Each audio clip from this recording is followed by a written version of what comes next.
Je suis président de l'association Cœur de Limeil. Le rôle de l'association, c'est tout premièrement de valoriser le quartier. Donc il y a un nouveau quartier, un écoquartier, qui s'appelait au départ Cœur de Limeil, plus connu sous le nom du quartier Pasteur, et également de faire du lien social. Entre, à la fois, on a une population de mixité sociale, c'est-à-dire qu'il y a à la fois des locataires et des primo-accédants.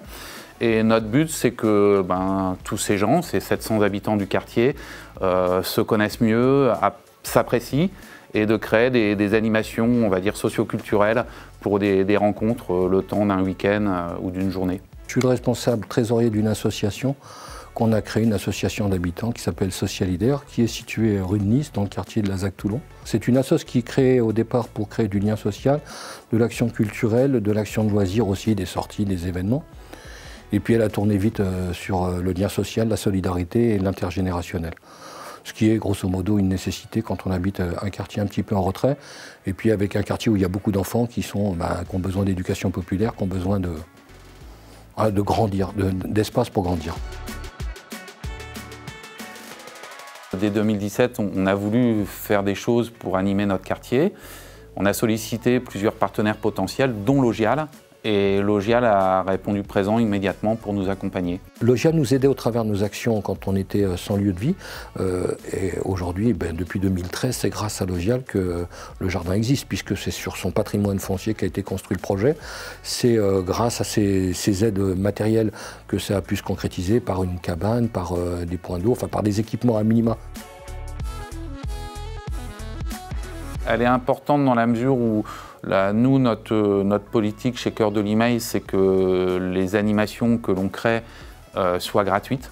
Parce qu'on veut, en fait, on est dans des quartiers aussi où il y a des familles modestes, en fait. Et le fait qu'il y ait un prix à payer pour participer à des animations est un frein à la participation. Donc on ne veut pas qu'il y ait ce frein.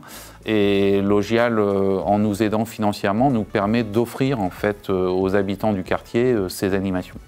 L'apport que ça apporte à la vie d'un quartier, c'est une adresse sociale valorisée. C'est que quand on a une adresse sociale un peu compliquée en banlieue, au fin fond de la banlieue, au fin fond de la ville et perdue à la pointe de la ville, là pour le coup, on a réussi dans ce cadre-là à construire un écrin qui fait que tout le monde est content d'avoir au moins un espace vert, au moins un espace vivant et un espace dans lequel on peut venir se détendre et auquel on peut apporter sa contribution et participer à l'ensemble des activités. Un anniversaire exceptionnel. Tout le monde ne fête pas 100 ans. Au travers de cet anniversaire, c'est 100 ans d'engagement, 100 ans de volonté, 100 ans de production de logements, de présence auprès de la population d'une ville et des habitants de quartier. Moi qui ai toujours grandi en logements sociaux, et j'ai 59 ans aujourd'hui, je sais ce que ça vaut que de se retrouver dans un logement social. Et c'est une chance dans l'Île-de-France aujourd'hui, c'est une chance parce que sans le logement social, beaucoup de gens auraient du mal à se loger. Les 100 ans de Logial, alors bon, moi j'étais pas là en 1921 donc pour connaître la naissance de Logial, mais j'imagine que le logement social à cette époque c'était une réelle utopie, quoi.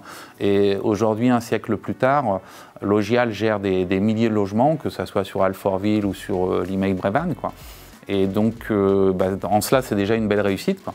Et voilà, et on attend Logial pour ce prochain centenaire, en espérant que l'aventure continue avec beaucoup de création de logements, parce qu'on sait qu'en Île-de-France, il y a une pénurie de logements.